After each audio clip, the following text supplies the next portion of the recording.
A knockout is a possibility. I've only trained Andre to purposely knock out somebody twice. The first one was Chad Dawson. The second one was this one. I never trained him to knock anybody out, but those two I did. Only twice have we changed strategy to stop somebody.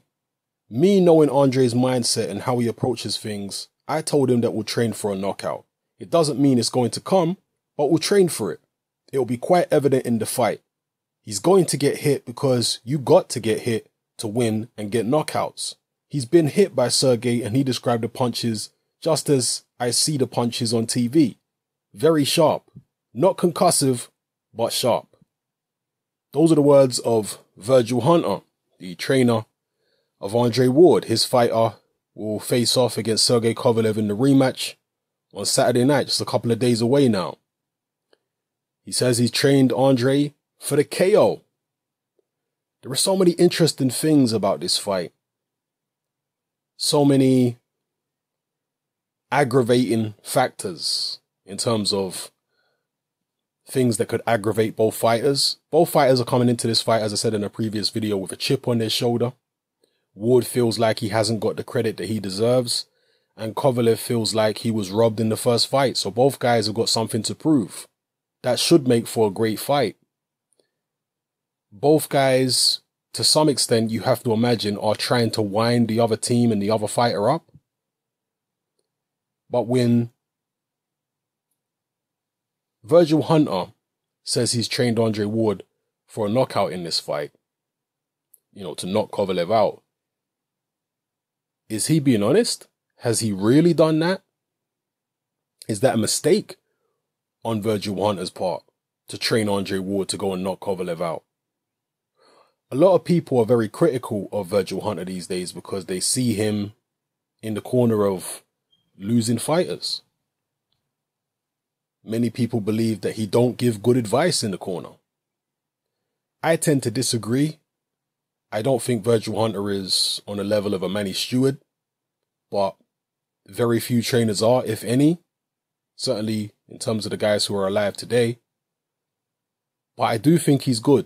If he was a terrible trainer, he wouldn't have got Andre Ward to where he's got him to today.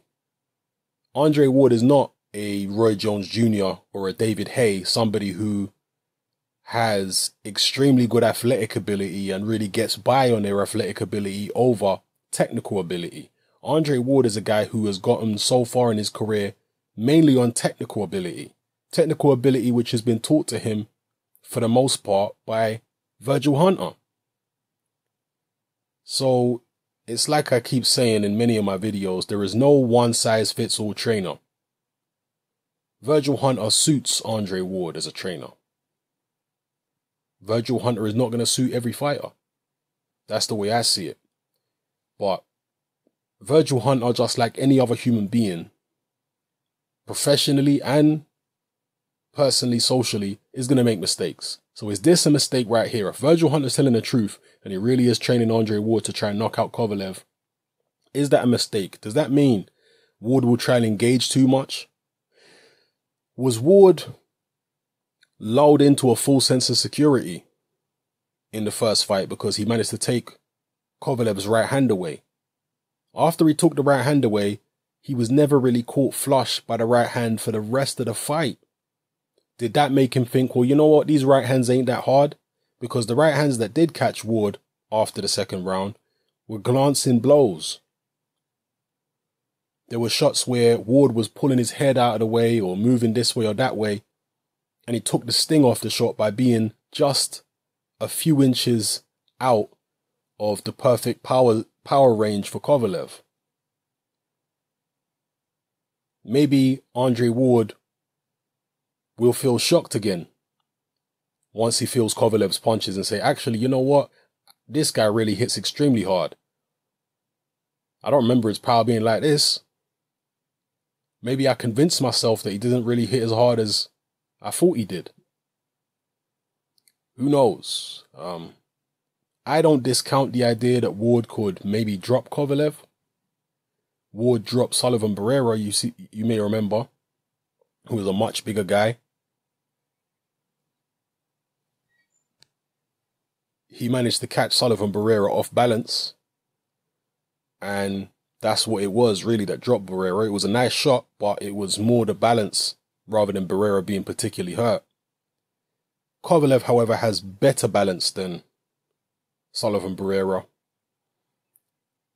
I think it will be more difficult to get Kovalev in a situation like that where he can knock him down with a balanced shot, but it's possible.